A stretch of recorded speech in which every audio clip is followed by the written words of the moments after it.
这是一部嗨到爆的电影，有人说看完这部电影后恨不得马上失忆，只有这样才能和第一次看时有那种血脉喷张的嗨爆的感觉。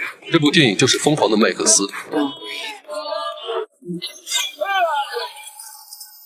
女人用最后一发子弹打掉了追击者的灯光，老大被玻璃碎片打瞎了眼睛，于是展开报复，疯狂开枪。危机时刻，几人利用一棵大树将重卡开出泥潭，可开了没多远，引擎再次发热停了下来。麦克斯见状，领着水桶独自向追兵走去。几分钟之后，远处便发生了爆炸，慢慢一个人影在昏暗中走了出来，正是去而复返的麦克斯。他抢了一把方向盘和其他有用的物资。Are you hurt? You're bleeding.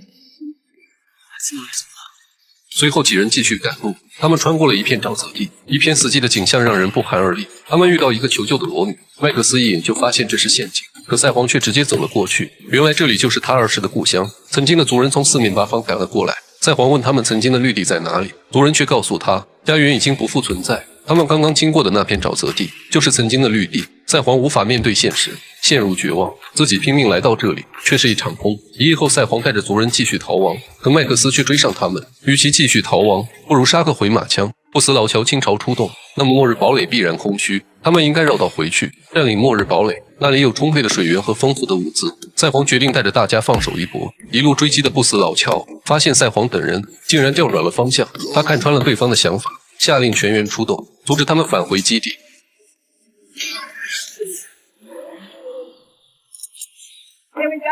他们用长矛击穿重卡的水罐，想要以此把重卡拖住。麦克斯飞身爬到后方，艰难地剪断了所有锁链。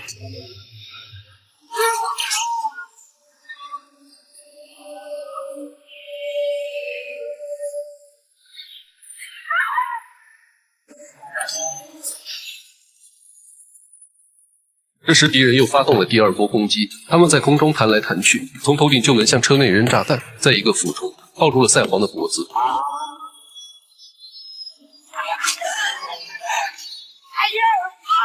多亏老伙伴出手，这才保住性命。后排的美女直接就被抱了出去。麦克斯在车顶和敌人对拼，一个不留神摔了下去。关键时刻，赛皇的铁手抓住了他的脚，敌人刺伤了赛皇。车里的小白修好了发动机，让重卡恢复动力。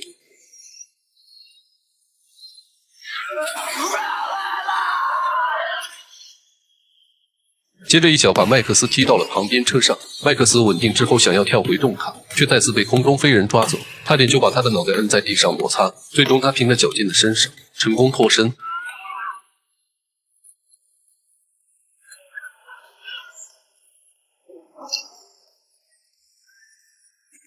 重卡之上，赛皇让小白开车，自己亲自去解救被抓走的美女。他从侧面爬到驾驶室。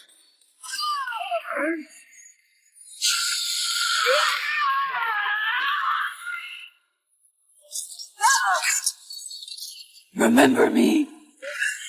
一把勾住了老乔的呼吸器，随后连同自己的铁手一起卷进车轴里。不死老乔半张脸都被扯下来，当场一命呜呼。幸存的众人纷纷爬到最前方的车，在最后的峡谷出口，小白为了让众人安全离开，将重卡侧翻堵住了关口。